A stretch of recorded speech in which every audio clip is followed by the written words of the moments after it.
모든 순서마다 하나님 함께 하시고 성령님 우리의 생각과 마음을 주장하여 주옵소서.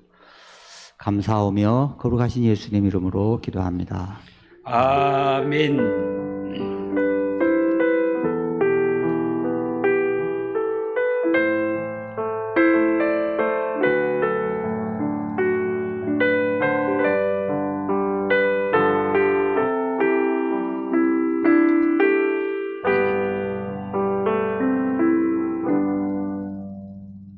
하나님 말씀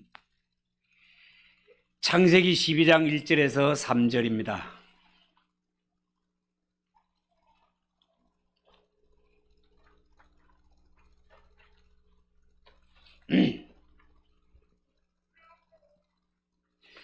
창세기 12장 1절에서 3절을 우리 다 같이 한 목소리로 읽읍시다.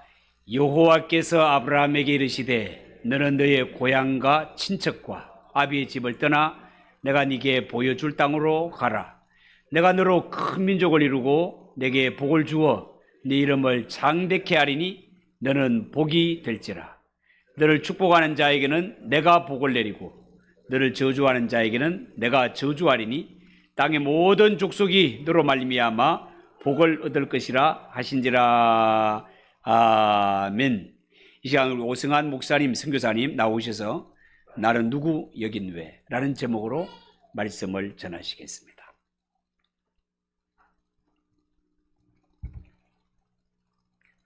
할렐루야. 반갑습니다. 아시죠? 제가 우리 신흥교회의 멋진 아들이라는 거. 저 오늘 25년 전에 여기서 같이 예배했던 모습들이 막 생각이 났어요. 중고등부 청년부 예배를 오늘 같이 드렸거든요. 제가 그때만 해도 고등학생으로 여기서 예배할 때 어떻게 하면 이렇게 좀 저 기둥 뒤에 숨어서 안 보이는 데서 좀 쉬면서 예배를 할까 막 그런 생각하고 했던 게 생각나더라고요. 우리 군기반장 형님이 계셨는데 그 형님한테 안 혼나려고 누구라고 말씀 못 드립니다. 제가 어머님이 여기 계셔가지고 강모 씨인데 네, 그 형이 군기를 잡아주셨어요. 늦게 오거나 막 예배 뒷자리에 앉거나 그러면은 화장실로 불러가지고 뭐 때리진 않았겠죠. 하지만 울면서 나오는 애들을 봤기 때문에 제가 그런 생각이 들더라고요. 오늘 2023년 마지막 날 마지막 예배에 이렇게 함께 우리 성도님들과 제 모교회에서 예배할 수 있다는 것이 너무 감격스럽고 행복하고 감사합니다. 할렐루야.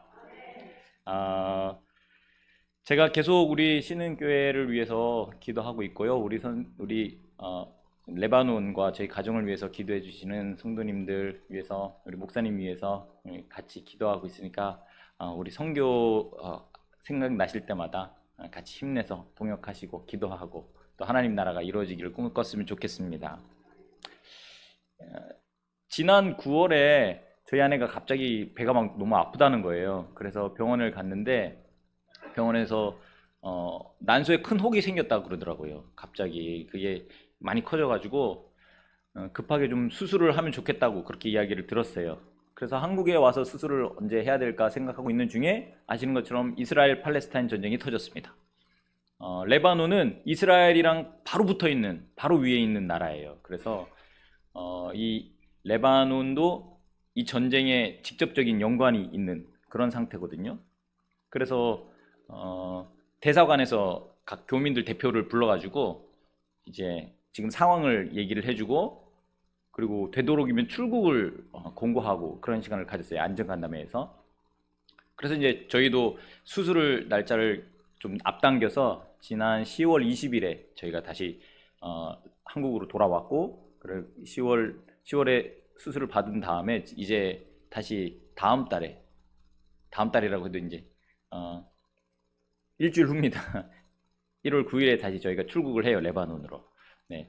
근데 레바논이랑 이스라엘 팔레스타인이랑 어떤 그런 직접적인 연관이 있는지 아마 잘 모르실 거예요. 그래서 제가 영상으로 한번 준비를 해봤어요. 이거 보시면은 레바논이 지금 이 전쟁에 이런 연관이 있구나 이런 걸 아실 겁니다. 영상을 한번 틀어주시겠어요? PPT 안에 들어가 있는데 네.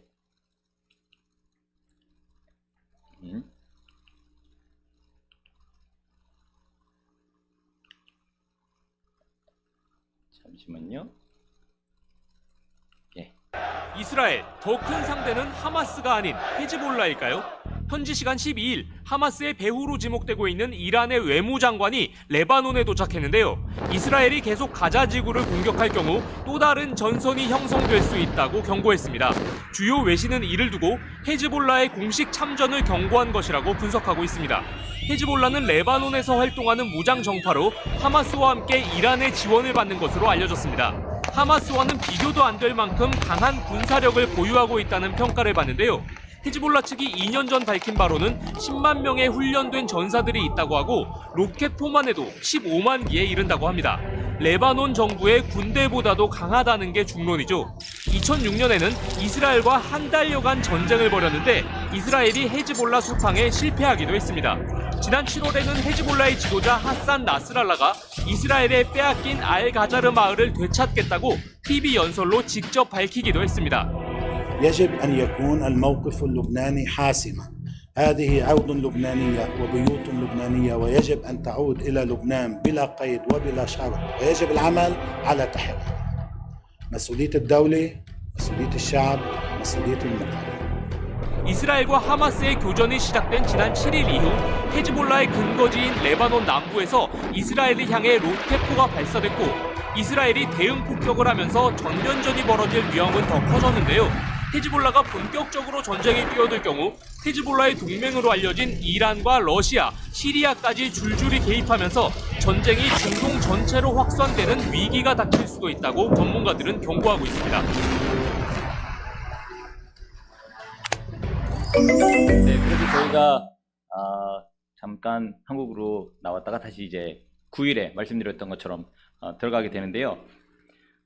저희가 이렇게 다시 레바논으로 1월 9일에 들어간다고 하면은 저희 부모님이나 가까운 지인들은 왜 이렇게 급하게 들어가려고 하느냐, 지금 상황이 좀 좋아진 것도 아닌데 그런 말씀들을 하세요. 그리고 좀 더 있다가 가면 안 되겠느냐 그런 타박들을 하시더라고요.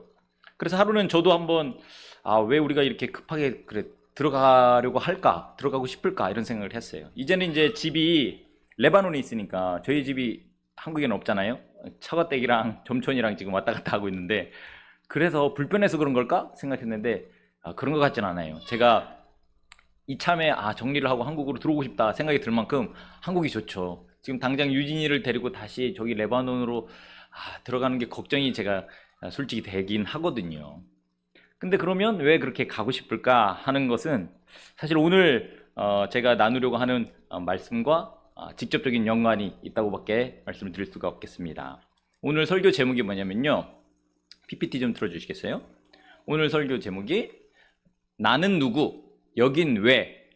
라는 제목인데 이 질문에 대한 답을 우리가 어떻게 내리느냐에 따라서 참 다른 삶의 결정들을 하게 될 것 같아요. 그죠? 비단 저희뿐만 아니라 저희 모두가 이 질문에 어떤 답을 내리느냐에 따라서 우리가 중요한 선택이나 결정을 다르게 내리게 될 겁니다.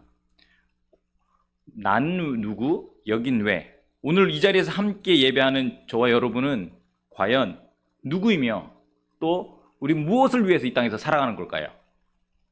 어떤 노래에서는 사랑받기 위해서 태어났다고도 이야기를 듣고 또 어떤 신세 한탄하는 사람들은 죽지 못해 산다고 그런 얘기도 하고 또 이름을 남기기 위해서 산다기도 하고 또 어떤 철학에서는 나의 자아를 발견하기 위해서 산다 뭐 그런 이야기도 하는데요. 그렇다면 성경은 이 질문에 어떤 답을 주고 있을까요? 우리는 오늘 이 질문에 대해서 아브라함에게 찾아오신 하나님의 말씀을 보면서 과연 우리는 누구이며 무엇을 위해서 이 땅에서 살아가는지 그 답을 한번 찾아보려고 합니다. 자, 먼저 나는 누구인가, 우리는 누구인가에 대한 성경의 명쾌한 답이 사실은 갈라디아서 3장 7절에 이렇게 기록이 되어 있어요. 같이 한번 읽어보도록 하겠습니다. 갈라디아서 3장 7절 시작. 그런즉 믿음으로 말미암은 자들은 아브라함의 자손인 줄 알지어다. 아멘. 성경은 믿음으로 말미암은 저와 여러분을 누구라고 하지요? 아브라함의 자손. 네, 맞습니다. 아브라함의 자손. 그리고 아브라함의 자손이 가진 중요한 특징이 이어서 9절에 이렇게 나오는데요. 9절도 한번 같이 읽어보겠습니다. 시작. 그러므로 믿음으로 말미암은 자는 믿음이 있는 아브라함과 함께 복을 받느니라. 아멘. 자, 그 특징이랑 바로 아브라함과 함께 복을 받는데요. 오늘 전체 설교 말씀을 관통하는 단어가 이 복이라고 하는 단어입니다. 그래서 기억해 두시면 좋을 것 같아요. 아브라함과 함께 복을 받는다라고 하는 건 아브라함처럼 복을 받는다는 거고, 다시 말하면 아브라함의 복을 받는다는 거죠. 자, 그러면 정리하면 나는 누구인가? 라는 질문에 우리가 발견한 이 성경의 답은 바로 아브라함의 복을 받은 아브라함의 자손. 좀 길지요? 아브라함의 복을 받은 아브라함의 자손이라는 겁니다. 그렇죠? 요새 젊은 사람들이 커피숍 가면은 주문하는 걸 잘 못 알아듣는 경우가 있어요. 혹시 뜨아가 뭔지 아세요? 뜨아? 잘 모르시죠? 아시면은 상당히 젊은 세대이신 겁니다. 저도 얼마 전에 알았어요. 뜨아가 뭐냐면 뜨거운 아메리카노의 준말이에요. 그래서 한마디로 말하면 따뜻한 커피. 그리고 그러면 차가운 커피는 뭘까요? 아시는 분이 계시네요. 네, 젊은 세대십니다. 청년이세요. 아아라 그래요. 아이스 아메리카노. 그래서 너 뭐 마실래? 그러면 나는 이래요. 네, 아가 뭐 했는데 아이스 아메리카노를 아라 그래요. 오늘 나는 누구인가? 우리는 누구인가라는 질문의 답이 아브라함의 복을 받은 아브라함의 자손이죠. 그러면 우리는 아아죠. 그렇죠? 우리는 누구라고요? 아이스 아메리카노 아니고 아브라함의 복을 받은 아브라함의 자손. 네. 우리가 이런 아브라함의 복을 받은 아브라함의 자손이라는 게 그러면 도대체 어떻다는 건가요? 내가 아브라함의 자손이든 당군의 자손이든 그게 무슨 차이가 있죠? 그리고 복을 받았든 저주를 받았든 내 삶에 어떤 상관이 있습니까? 과연 중요할까요?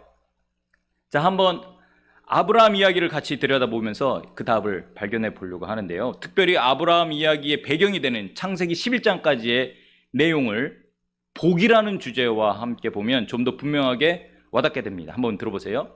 창세기 1장부터 11장까지의 이야기는 창조로 시작해서 바벨탑으로 끝나는 이야기입니다. 아시죠? 한마디로 요약하면 하나님께 지음받고 복을 받은 피조 세계가 점점 엉망진창이 된다는 그런 이야기가 11장까지의 내용이에요. 그러니까 창세기 1장에 나오는 창조 이야기부터 바벨탑까지의 내용에서 이 창조 이야기의 절정은 바로 하나님이 당신의 형상대로 인간을 창조하시고 복을 주시는 장면에서 나옵니다. 28절 말씀인데요. 제가 읽어드릴게요. 하나님이 그들에게 복을 주시며 하나님이 그들에게 이르시되 생육하고 번성하여 땅에 충만하라. 땅을 정복하라. 바다의 물고기와 하늘의 새와 땅에 움직이는 모든 생물을 다스리라 하시니라. 아멘. 자, 창세기 1장부터 하나님은 복을 주세요. 그렇죠? 그런데 하나님의 바람과는 정반대로 복을 받은 이 인간이 창조주 하나님께 불순종하고 반역을 시도하죠. 그래서 그 결과 모든 창조 세계 안에 관계가 깨져버려요. 하나님과 인간들은 죄책감에 사로잡혀서 하나님을 두려워하고 숨어버리게 되고, 남자와 여자 사이에서는 서로 수치로 인해서 서로를 비난하고, 또 친족 간에는 미움과 다툼이 발생해서 결국 폭력과 살인이 발생하죠. 그리고 점점 망가져서 그토록 아름다웠던 창조 세계가 이제는 손댈 수 없을 만큼 죄와 피로 얼룩져 버리게 되는 겁니다. 사실 그 생생한 장면이 지금 저 이스라엘 팔레스타인에서 벌어지고 있잖아요. 그렇죠? 그 전쟁으로 누가 제일 많이 죽었는지 아세요? 바로 어린이와 노인이 제일 많이 죽었어요. 모든 희생자 중에 40% 이상이 어린이 사망자입니다. 싸울 의지도 없고 싸울 능력도 없는 그런 힘없는 사람들이 제일 많이 죽고 다쳤어요. 지금 저 전쟁으로. 자, 이렇게 하나님으로부터 점점 멀어져가는 바벨탑을 쌓아가는 인간들을 보시며, 자, 하나님의 심정은 어떠셨을까요? 하나님은 그토록 복을 주시고 아름답게 창조하셨는데 모르긴 몰라도 참 안타깝고 답답하셨을 것 같아요. 그렇죠? 우리도 왜 그런 경험들이 있지 않습니까? 이 도저히 어떻게 해결이 되지 않는 그런 문제들, 내 모든 사랑으로 키운 자녀들이 점점점 엇나갈 때, 모든 재산을 투자해서 시작했던 이 사업이 무너지고 있을 때, 그토록 좋았던 관계들이 이 작은 오해로 산산이 깨질 때, 도대체 어디서부터 어떻게 잘못됐는지 이 문제를 어떻게 풀어가야 할지 알 수가 없는 그런 때가 있잖아요. 그렇죠? 바로 이런 상황, 바로 이런 분위기에서 하나님이 바벨 땅의 한 나이 많고 자식 없는 노부부를 부르시는 거예요. 왜죠? 이 아브라함을 통해서 하나님의 놀라운 구원 계획을 이루시려고, 아브라함을 통해서 다시 모든 열방에게 복을 주시려고, 그 시작으로서 마치 이 해변에서 모래알 하나 줍듯이 아브라함을 부르시는 거예요. 그 산적한 문제를 두고 하나님이 아브라함을 부르시죠. 그러면서 하나님께서 아브라함에게 어떤 말씀을 반복해서 하시는지 우리 한번 2절과 3절을 다시 한번 보겠습니다. 어떤 말씀을 반복하시나요? 제가 읽어드릴게요. 내가 너로 큰 민족을 이루고 내게 복을 주어 내 이름을 창대하게 하리니 너는 복이 될지라. 너를 축복하는 자에게는 내가 복을 내리고 너를 저주하는 자에게는 내가 저주하리니 땅의 모든 족속이 너로 말미암아 복을 얻을 것이라 하신지라. 아멘. 어떤 단어가 반복되죠? 어떤 단어요?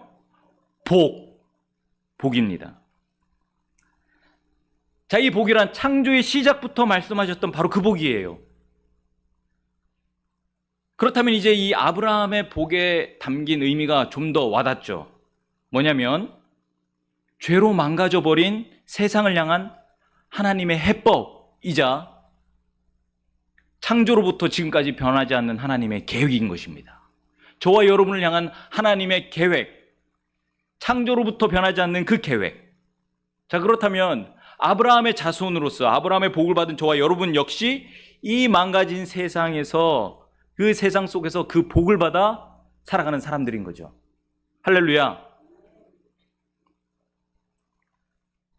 자, 그렇다면 여기서 말하는 그 복, 지금 복 너무 얘기가 많이 나오잖아요.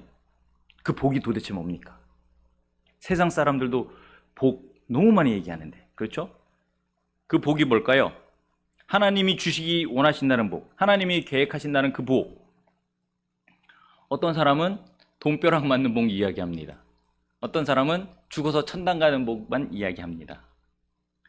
그런데 예수님께서는 요한복음 10장 10절에 아주 쉽게 이렇게 요약을 해주세요. 아마 우리 성도님들도 잘 아실 겁니다. 같이 한번 읽어볼까요? 시작. 도둑이 오는 것은 도둑질하고 죽이고 멸망시키려는 것뿐이요 내가 온 것은 양으로 생명을 얻게 하고 더 풍성히 얻게 하려는 것이라. 아멘. 예수님에 의하면 그 복이란 풍성한 생명, 다시 말해 풍성한 삶입니다. 복이 뭐라고요? 풍성한 삶. 그러니까 예수님을 믿어 하나님의 복을 받은 저와 여러분은 이 풍성한 삶을 살아갈 수 있다는 거죠. 제가 조금 부끄러운 고백을 하면 이 풍성한 삶을 다시 깨닫는 경험을 제가 했거든요. 지난 1월이었어요. 지난 1월에 저랑 아내랑 다시 레바논에 돌아갔습니다. 유진이를 낳고서, 그때 유진이가 5개월 됐었어요. 5개월 된 유진이를 데리고 다시 레바논으로 돌아갔어요. 이제 유진이를 낳을 때까지 한 1년 이상 한국에 머물러 있었거든요, 그때. 그렇게 다시 레바논으로 유진이를 데리고 들어갈 때 걱정이 참 많았습니다. 왜냐하면 레바논 의료 상황도 안 좋고 유진이가 혹시라도 아프면 어떡할까. 그리고 또 저희랑 같이 사역했던 동력자들, 레바논 현지 동력자들이 우리를 잊었으면 어떡할까. 그리고 저희가 이렇게 훈련하고 만나고 지냈던 시리아 아이들이 우리를 기억하고 있을까. 여러 걱정들을 많이 했는데 그런 걱정들이 다 기우였던 것이 유진이가 가서 한 번도 안 아픈 거예요. 레바논 가서 너무 건강하고 튼튼하게 잘 자라줬어요.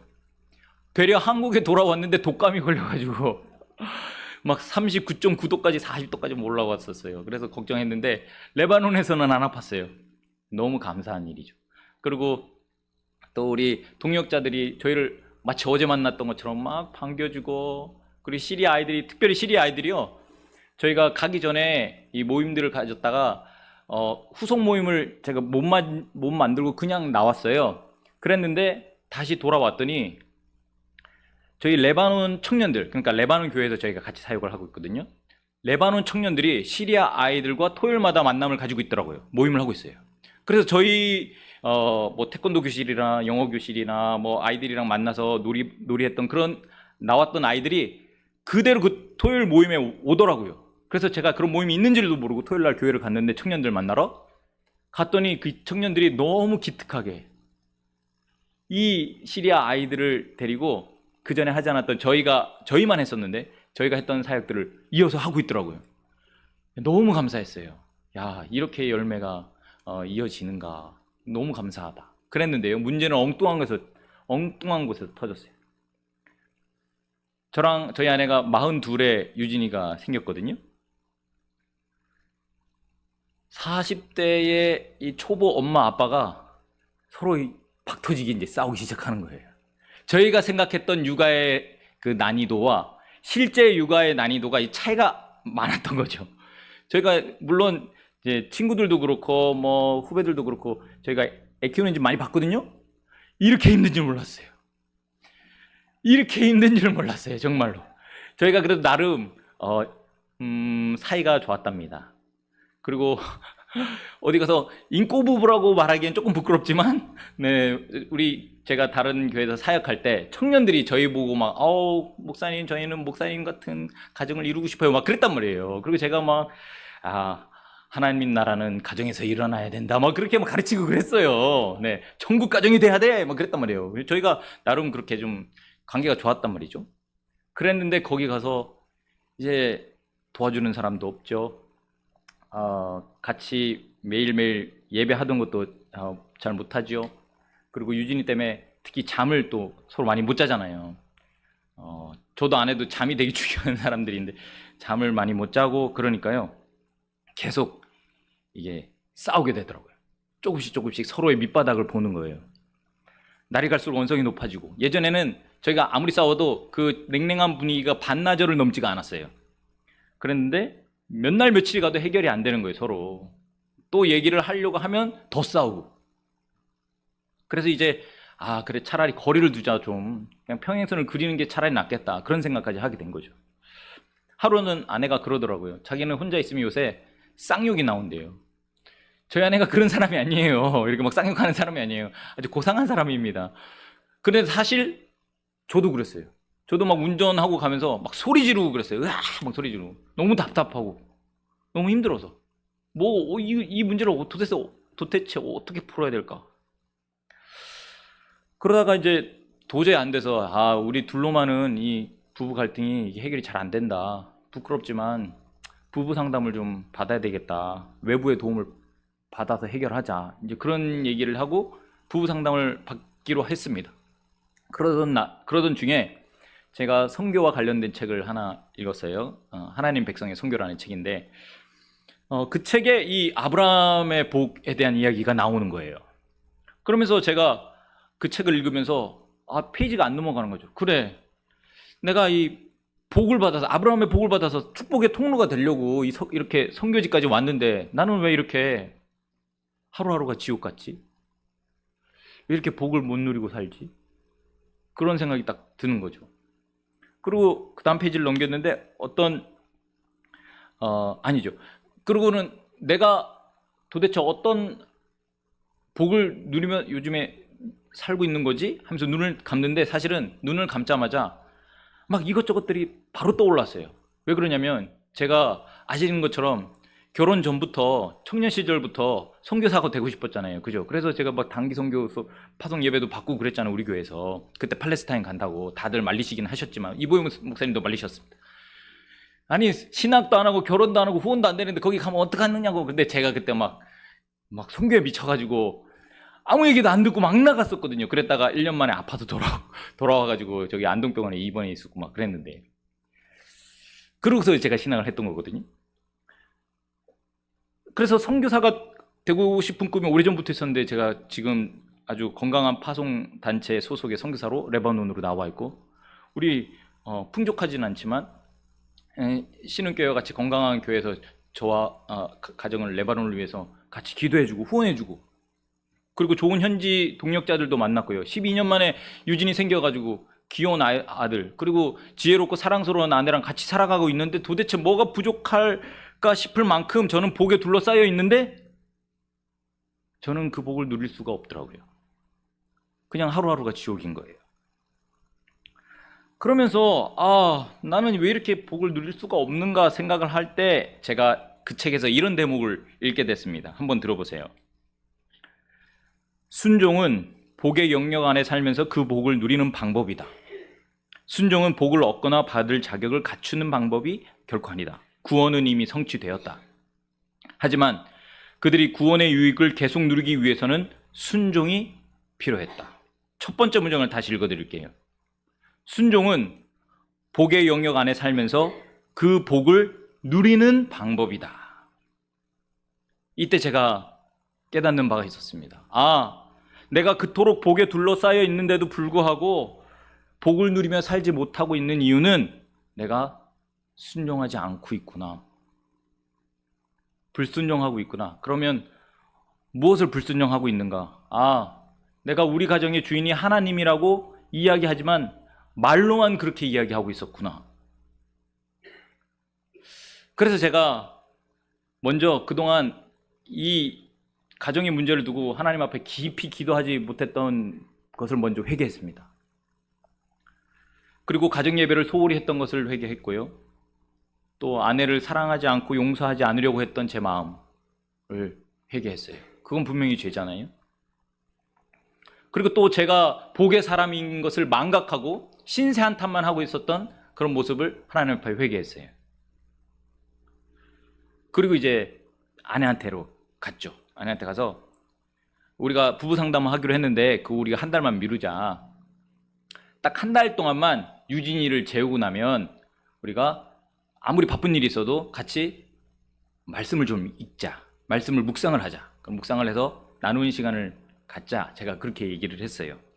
그리고 한 달 후에 만약 그래도 둘 중에 한 사람이라도 나는 그래도 상담을 좀 받아야 되겠어 하면 그때 상담을 받자. 이렇게 얘기를 했죠. 그랬더니 저희 아내 표정이 상당히 요새 말로 쏙쏙하거든요. 이렇게 웃더라고요. 아주 묵상? 이런 느낌이었어요. 그렇게 표현은 하지 않았지만 생각해볼게 그러더라고요. 그랬는데 그 다음날 그래 한번 해보자 했어요. 자, 그 다음날부터 같이 묵상을 할 때 유진이를 재우고 둘이 방에 앉아서 묵상을 할 때 분위기가 어땠을까요? 아주 삭막하죠. 쌀쌀 맞죠? 아주 냉랭한 분위기에서 이제 서로 말씀을 읽는 거예요. 그리고 읽고 이제 읽는 거를 어떤 걸 느꼈냐 묵상을 이제 나누는 거예요. 아주 간결하게 대화가 안 되죠. 이미 분위기가 서로 싸우고 분위기 안 좋은데 첫째 날, 둘째 날, 셋째 날 계속 그런 분위기였어요. 아주 삭막해요. 그리고 한 일주일 지나고 2주일 지나니까 조금씩 이제 분위기가 풀려가기 시작하는 거예요. 왜냐하면 말씀이 우리의 마음을 만지거든요. 말씀이 지금 우리 갈등의 이 어려움을 만지고 계시거든요. 그러니까 조금씩 이야기가 많아지고 이제 한 달이 지나기 채 전에 저희가 더 이상 부부 상담은 안 받아도 되겠다 이렇게 서로 결정을 하게 됐어요. 그때까지도 사실은 참 힘들었죠. 사실 지금도 한 번씩 또 잠이 부족하거나 할 때 싸우고 하긴 하지만 예전에 그 좋았던 우리 관계를 계속 회복해 나가고 있는 중입니다. 사실 이 시간을 통해서 희생하고 섬기는 사랑, 그전에는 그저 그냥 둘이 살면서 좋았는데 이제는 정말 희생하고 섬기는 사랑이 이런 거구나 배워가는 시간인 것 같아요. 애 키워보면 어른 된다는 게 다 그런 거 아니겠습니까? 이처럼 하나님께서는 저와 여러분에게 복을 주셨습니다. 할렐루야. 지금도 잠잠히 돌아보면 금방 그 복이 떠오를 만큼 우리가 복에 둘러싸여 있어요. 다만 하나님께 불순종할 때 그런 복을 누릴 수가 없는 거죠. 불순종하고 있는 것들로부터 돌아서서 회개할 때 우리는 다시 그 풍성한 삶을 누릴 수 있는 것입니다. 세상은요, 더 가져도 부족하다고 말하고 질투하고 비관하고 원망하고 빼앗으려고 하죠. 그것이 죄의 저주이자 자연스러운 결과예요. 아무리 누리고 가지려고 해도 풍성한 삶을 결코 경험할 수가 없습니다. 하지만 저와 여러분은 예수 그리스도를 주인으로 우리 삶에 모셔드림으로써 풍성한 삶을 누릴 수 있게 되었죠. 할렐루야. 하나님과의 관계가 회복이 되고 이로써 사람들과의 관계도 점차 회복되며 자신의 삶에 대한 새로운 시각과 희망을 품게 되었어요. 그리고 나를 향한 하나님의 사랑에 감사가 나오고 내 삶에 대한 이전에는 기대치 못했던 그런 새로운 희망, 목표가 생겨나게 된 것입니다. 여러분, 우리는 누굽니까? 아브라함의 복을 받은 아브라함의 자손입니다. 네, 기억하세요. 우리는 하나님께 순종함으로써 풍성한 삶을 살아갈 수 있는 사람들입니다. 할렐루야. 하루하루 그 풍성한 삶을 누리는 저와 여러분이 되시기를 주님의 이름으로 간절히 축원합니다. 네. 우리는 누구라고요? 아이스 아메리카노 아니고 아브라함의 복을 받은 아브라함의 자손이라고 했지요. 이어서 그러면 여긴 왜? 라는 질문에 대한 답을 또 확인해 볼게요. 아브라함의 자손인 저와 여러분은 그러면 이 땅에서 무엇을 위해서 살아가고 있는 겁니까? 자, 힌트는 아브라함이 선택받았던 그 목적에 있습니다. 그 목적. 아브라함이 선택받았던 목적. 그게 뭐였죠? 하나님께서 모든 열방에게 복을 주시기 위해서 아브라함을 선택하셨어요. 자, 다시. 하나님이 모든 열방에게 복을 주시려고 아브라함 한 사람을 선택하신 겁니다. 하나님은 죄와 피로 얼룩진 이 세상을 향해 여전히 복 주시기를 원하셔서 그 아브라함을 불러서 그 놀라운 계획을 시작하신 거예요. 그러니까 다시 말하면 아브라함 한 사람이 선택받았지만 그 선택의 수혜자는 모든 열방이라는 거죠. 자, 모든 열방에 복을 전하러 가는 그 일을 가리켜서 우리는 한 단어로 뭐라고 하죠? 뭐라고요? 선교. 그렇죠. 열방에 복을 전하러 가는 그 일, 선교라고 하는 겁니다. 그러니까 하나님은 아브라함을 통해 위대한 하나님의 선교를 시작하신 거죠. 자, 제가 오늘 본문의 말씀에 이렇게 강조를 한번 해봤어요. 빨간 글씨만 우리 같이 한번 읽어보겠습니다. 빨간 글씨만 시작. 가라, 너는 복이 될지라. 땅의 모든 족속이 너로 말미암아 복을 얻을 것이라. 아멘. 가라, 너는 복이 될지라. 땅의 모든 족속이 너로 말미암아 복을 얻을 것이라. 이 말씀만 보면 예수님의 지상명령이 떠오르지 않습니까? 그렇죠? 가라, 너는 복이 될지라. 땅의 모든 족속이 너로 말미암아 복을 얻을 것이라. 그렇죠? 그러니까 선교는 예수님이 승천하시기 전에 제자들에게 말씀하시면서 처음 시작된 게 아니에요. 하나님이 아브라함을 선택하셔서 모든 열방이 복을 받도록 한 것이 바로 선교의 시작이죠. 마찬가지로 구약 성경에서 이스라엘 민족이 하나님께 복을 받아서 열방에 전하는 도구로 선택을 받았던 거예요. 또 마찬가지로 신약에서 제자들이 열방을 향한 선교의 도구로서 선택을 받았던 겁니다. 자, 그렇다면 하나님께 선택받은 아브라함의 자손인 저와 여러분은 무엇을 위해 선택을 받았나요? 나 혼자, 다른 사람은 누리지 못하는 그 복을 누리고 경험하려고? 아니면 그 복을 열방을 향해 전하기 위해서 선택받은 겁니까? 뭐죠? 네. 열방의 하나님 복을 전하는 도구로 쓰임받기 위해서 선택받은 겁니다. 축복의 통로가 되려고, 선교의 도구가 되려고 저희가 선택을 받았다는 거예요. 자, 그렇다면 우리는 이 땅에서 무엇을 위해서 살아가야 되죠. 먼저는 하나님의 복을 누리고 또 그 복을 열방으로 확산시키는 그 역할로 살아가게 되는 거예요. 온 열방이 하나님의 복을 받도록. 자, 그럼 어떻게 하면 그렇게 할 수 있을까요? 어떻게 하면? 먼저는 1절의 말씀에 1절의 명령에 순종해야 되겠죠. 1절에 우리에게 주어진 명령이 뭐죠? 가래요. 하나님이 가라고 하세요. 어디로요? 선교지로요? 네, 저는 선교지로 가야죠. 왜냐하면 하나님이 저를 그곳으로 부르셨으니까요. 그러면 여러분은요? 어디로 가셔야 됩니까? 여러분도 하나님이 부르신 곳으로 가셔야죠. 거기가 아마 선교지는 아닐 거예요. 직장으로, 학교로, 가게로, 가정으로, 교회로 하나님이 부르신 그곳으로 지금 우리에게 주어진 바로 그곳으로 우리가 축복의 통로로서 가야 합니다.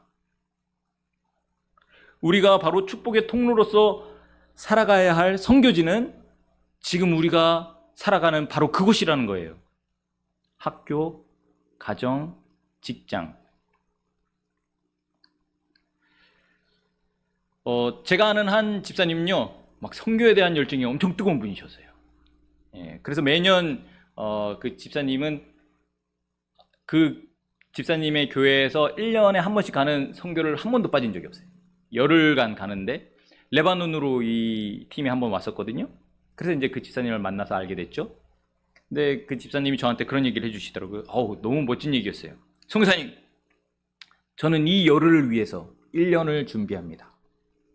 이 선교 여행 오는 게 제게 낙이고 이 시간 덕분에 제가 1년을 직장에서 버틸 수가 있어요. 그렇게 얘기해 주시는 거예요. 제가 되게 감동을 받았어요. 야, 지금 진짜 대단하시다, 이분. 참 어려운 길을 걷고 계시구나. 네. 하면서 다른 한편으로는 이분이 모르시는 게 하나 있는 거예요. 뭐냐면 1년에 한 번 레바논에 오는 그 열흘간의 선교만큼이나 중요한 선교지가 바로 그분의 직장이라는 거죠. 1년에 한 번 레바논에 오는 거를 준비하는 시간으로 직장에서의 시간을 보내는 게 아니라 그 직장에서 그분이 축복의 통로로서 마치 선교사처럼 선교지로 여기고 살아가야 한다는 거예요. 그것이 바로 그분이 그곳에 보내진 목적, 축복의 통로로서 살아가는 것입니다. 그건요, 꼭 직장 내에서 뭐 신의회를 조직하고 전도를 꼭 해야 한다는 것만을 의미하는 건 아니에요. 좀 더 정직하고, 좀 더 성실하게, 좀 더 직장 동료를 배려하고, 그리고 선교지에서 감당하는 그런 수고들 있잖아요. 그런 것들을 직장에서도 감내하는 거죠. 돕고. 제가 좋아하는 한 선교사님은 지금은 이제 한국에 잠깐 나와 계신데 예전에는 요르단에 계시다가 터키로 가게 되시고 하신 선교사님 계신데요. 그 선교사님이 자신의 어떤 경험담을 얘기해 주셨는데 저는 그게 잘 잊혀지지가 않아요. 뭐냐면 그분이 아주 똑똑하신 분인데 대기업에서 카이스트 졸업을 하시고 대기업에서 바로 직장을 다니셨대요. 근데 그 직장을 들어가자마자 바로 신우회를 조직했다는 거예요. 대학교 때부터 열심히 있으셨던 분이라 신우회를 조직하고 사람들을 부르고 막 기도회를 만들고 그랬었대요. 그래서 막 기도회를 열고 할 때 자기랑 같은 대학교의 선배가 이 회사에 다녔는데 그 선배도 계속 기도회 신우회 모임에 오라고 꼬셨다는 거죠. 근데 안 왔대요. 계속. 그럼 뭐라냐면 나 같은 나일롱은 교회에서만 기도한다 막 그랬더래요. 그리고 술자리는 가면서 기도회는 안 오고 그래서 이 선교사님이 이 선배가 참 정말 무늬만 기독교인이야 막 그렇게 욕을 했었다는 거죠. 그런데 하루는 그 선배가 퇴근할 때 출퇴근 카드를 딱 긁고 나가더래요. 이게 무슨 말이냐면 그 당시에 그 회사는 출근하고 퇴근할 때 카드가 있어가지고 긁고 출근하고 긁고 퇴근하는 거예요. 근데 워낙에 야근도 많고 하는 회사라 퇴근할 때 늦게 이 퇴근 카드를 찍고 나가요. 근데 야근이 없다 그래도 집에 갔다가 저녁을 먹고 쉬고 와서 다시 퇴근 카드를 찍고 그렇게 나가는 거예요. 왜냐하면 그렇게 해야 야근 수당이 나오니까. 네. 그래서 공공연히 다들 그렇게 퇴근 카드를 나중에 이렇게 긁었다는 거죠. 대부분들. 이 선교사님도 그렇게 긁었었던 거예요. 그랬는데 지금 퇴근을 하려고 나갔는데 이 선배가 퇴근 카드를 긁고 나가는 거예요. 아니 왜 지금 퇴근 카드를 긁고 나가느냐 했더니 나 지금 퇴근하니까 이거 긁고 나가는 거다. 그래서 이 선교사님이 아니 다들 다시 들어와서 긁는데 선배도 그렇게 하면 되지 않겠느냐 그랬더니 아니 나는 뭐 다시 돌아오는 것도 귀찮고 그렇게 거짓말하는 것도 싫어 이렇게 이야기를 했다는 거예요. 그때 이 선교사님이 딱 머리를 한 대 맞는 것 같았더래요. 왜냐하면 자기는 신우에도 조직하고 사람들한테 막 기도해도 오라 그러고 뭐 정직해야 된다고 막 그렇게 얘기하는데 자기는 그 카드를 정직하게 안 긁었거든요. 그리고 자기가 욕하던 그 선배는 정직하게 그 카드를 긁고 나갔거든요. 그래서 그동안 그 선배를 무시했던 자신이 참 얼마나 부끄러웠는지 몰랐다. 그런 얘기를 하시더라고요. 그리고 이후에 이 회사를 그만두고 선교사로 나오는데 그 선배가 큰 헌금을 주고 그때까지도 계속 정기적인 후원을 하더래요. 그러면서 이 선교사님이 깨달은 게 뭐냐면 나는 종교적인 사람이었고 정말로 세상의 빛과 소금 같은 그리스도인은 그 선배 같은 사람이었구나 이런 생각을 하게 됐대요. 왜냐하면 자기 주위에는 다 예수 믿는 사람밖에 없는 거예요. 근데 저 선배 주위에는 예수 안 믿는 사람이 더 많은 거예요. 그리고 그렇게 정직하게 사는 거죠. 예수 안 믿는 사람들이 그 선배의 모습을 보면서 감명을 받는 거예요. 뭔가 다르다는 걸 보는 거죠.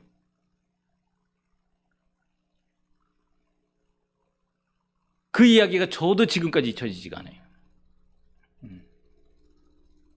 종교적인 사람이 아니라 정말로 하나님이 원하시는 모습으로 삶으로 살아가는 축복의 통로로서 선교의 도구로서 살아가는 그런 사람, 빛과 소금의 역할을 감당하는 그런 사람. 여러분, 저와 여러분이 이제 내일은 아니죠. 내일 쉬니까 화요일부터 있어야 할 그곳이 바로 하나님이 여러분을 보내신 그곳입니다. 축복의 통로로서 선교의 도구로서 쓰임 받기를 원하시면서 부르신 바로 그곳이에요. 그렇다면 우리는 보내신 그 자리에서 복을 전하는 축복의 통로로 살아가야 되겠죠. 말씀드렸던 것처럼 꼭 종교적인 사람이 될 필요는 없습니다. 그저 좀 더 정직하고 좀 더 배려하며 관심 있게 내가 누리고 있는 풍성함을 나눠주는 거예요. 그리고 그 풍성함의 비밀, 우리는 그 비밀을 알잖아요. 예수님의 사랑으로부터 느껴지는 그 풍성함의 비밀, 예수님을 믿게 됨으로써 누리게 되는 그 복의 비밀, 그것을 나눠주는 거죠. 그것이 우리가 이 땅에서 살아가는 목적인 줄로 믿습니다. 자, 말씀을 정리하면 우리 구주 예수님을 믿음으로 말미암아 아브라함의 자손이 된 저와 여러분은 풍성한 비밀을 알고 있습니다. 그리고 그 삶을 누릴 수 있습니다. 할렐루야. 기억하십시오. 우리는 복을 누려야 합니다. 우리는 복을 누려야 합니다. 저를 한번 따라해 보실까요? 우리는 복을 누려야 합니다. 우리는 복을 누려야 합니다. 그렇기 때문에 저와 여러분이 우리에게 맡겨진 사명을 맡겨진 자리에서 잘 감당할 수가 있게 되는 거죠. 우리는 또한 그 복을 나눠야 합니다. 우리는 그 복을 나눠야 합니다. 저를 한 번 더 따라해 보시겠습니까? 우리는 복을 나눠야 합니다. 우리는 복을 나눠야 합니다. 네, 이제 시작되는 2024년 한 해도 하나님의 복을 깊이 누리고 또한 누리시는 그 복을 주변 사람들과 내게 붙여주신 그 영혼들에게 풍성하게 나누시는 저와 여러분의 삶이 되시기를 주님의 이름으로 간절히 축원합니다. 기도하시겠습니다. 살아계신 하나님 아버지, 우리를 사랑하시고 복 주시기를 원하셔서 지금도 그 풍성한 삶을 살아가게끔 우리를 인도하시는 주님, 감사합니다. 2023년 한 해도 우리를 그 복 가운데로 불러주시더니 이 새로운 한 해도 또 복으로 가라 하십니다. 하나님 말씀에 순종하여 날마다 복을 누리며 복을 나누는 우리의 삶 되도록 축복하여 주옵소서. 감사드리며 예수님의 이름으로 기도합니다. 아멘. 우리 다 같이 520장 찬송하겠습니다.